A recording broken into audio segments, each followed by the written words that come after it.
Audio Jungle.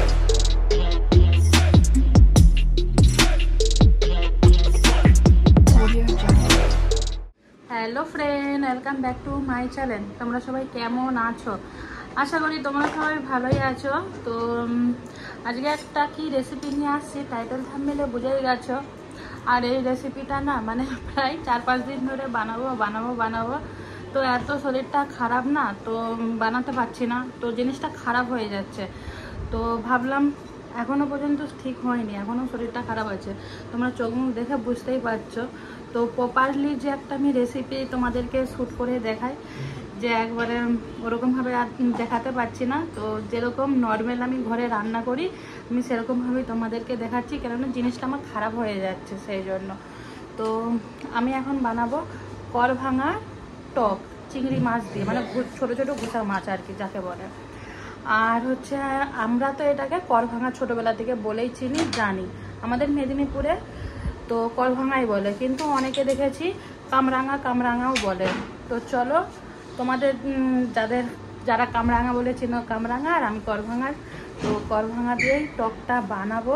কর ভাঙাটা দিয়েছে 4-5 দিন হয়ে গেছে, তো খারাপের পর্যায়ে চলে যাচ্ছে। তো ভাবলাম তো রান্নাটা করে নিই। তো চলো রেসিপিটা করি। তো এই দেখো কর ভাঙাগুলো একবারে পেকে গেছে, দেখতে পাচ্ছ, যেহেতু 4-5 দিন হয়ে গেছে, বেশিই হবে। তো কর ভাঙাগুলো যেহেতু পেকে গেছে, তো এই যে আর এই কর ভাঙাগুলোকে আগে কেটে নেব। এই যে শিরাগুলোকে এগুলোকে আগে ফেলে দেবো, দিয়ে গোল গোল করে কেটে নেবো। তো চলো কেটে নিই। এই যে দেখো স্টারের মতন কেটে নিয়েছি সবগুলোই, অনেকটাই হয়েছে। আর হচ্ছে বাদও দিয়েছি কিছু। আর এই যে ছোট ছোট গুসা মাছ বা চিংড়ি মাছও বলতে পারো, নুন হলুদ মাখিয়ে রেখে দিয়েছি। চলো রেসিপিটা রেডি করা যাক।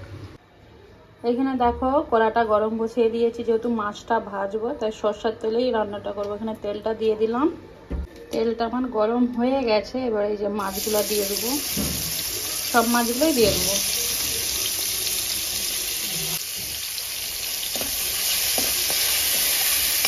দেখো মাছগুলো আমার ভাজা হয়ে গেছে, বেশি কড়া করে ভাজবো না, তাহলে শক্ত হয়ে যাবে। চলো মাছগুলো এবারে তুলে নিই। এই দেখো আলাদাভাবে আর তেল দেবো না, যে তেলটা আছে ওই তেলটাই দিয়ে থাক। এই যে কালো সরষা দিয়ে দিলাম ফোড়নে, আর 2টো শুকনা লঙ্কা। দেখো পুরোটা গরম হয়ে গেছে, আর সরষাটাও ফেটে এসছে। তো কর ভাঙাগুলো দিয়ে দেবো। এবারে এটা একটু নেড়ে নেব। গ্যাসটা খুব বেশি গরম, ওই জন্য ধোঁয়াটা দেখো পুরো ধোঁয়া হয়ে যাচ্ছে।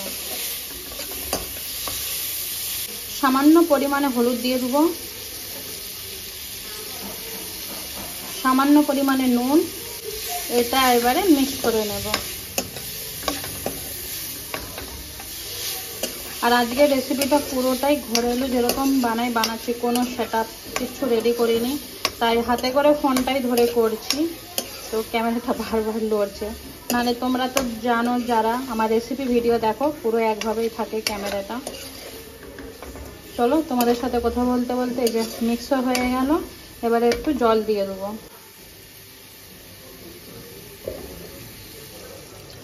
জল দিয়ে দিলাম, এবারে এটা সিদ্ধ হবে একটু। এই দেখো কর ভাঙাটা অনেকটাই সিদ্ধ হয়ে গেছে। এবারে এই যে চিনি দিয়ে দেবো। তোমরা গুড় চাইলে গুড় দিতে পারো, আমার বাড়িতে গুড় নেই তাই দিলাম না। এবারে এই যে চিংড়ি মাছগুলো দিয়ে দেবো। এই যে এবারে মিক্স করে নেব, আর এটা একটু ফুটাবো যতক্ষণ না চিনিটা গলে, কারণ যেহেতু এটা হয়ে এসছে। এই দেখো 5 মিনিটের মতন হবে, হলেই হয়ে যাবে। তো দেখো আমার এটা হয়ে গেছে কর ভাঙা দিয়ে চিংড়ি মাছের টক। এবারে আমি কি করব, গ্যাসটাকে বন্ধ করে দেবো। আর একটু রস রেখেছি, রস বেশ ভালো লাগবে খেতে, তো সেই জন্য রস রেখেছি। তোমরা চাইলে কি শুকনোও করতে পারো। তো চলো গ্যাসটাকে এবারে বন্ধ করে একটা প্লেটে ঢেলে নিই। তো দেখো রেসিপিটা কিন্তু রেডি হয়ে গেল, চিংড়ি মাছ দিয়ে কর ভাঙার টক। আর এতে চাইলে তোমরা তেঁতুলও অ্যাড করতে পারো। আর তোমরা এভাবে এই রেসিপিটা কে কে বানিয়েছো আমাকে কিন্তু কমেন্ট করে জানিও। আর আমাদের এখানে কি বলো তো, কর ভাঙা খুব একটা পাওয়া যায় না যেখানে আমি থাকি। তো যাই হোক পাওয়া গিয়েছিলো, তাই হাজব্যান্ড নিয়ে আসলো, ভাবলাম তোমাদের সাথে শেয়ার করি। আর শেয়ার করে কিন্তু আমার খুব ভালো লেগেছে।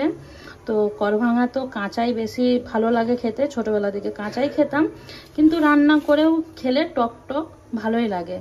তো এখন যেহেতু একটু মাঝে মাঝে দেখবে টক খেতে ভালো লাগে, আর মাঝে মাঝে টক খাওয়াটাও দরকার।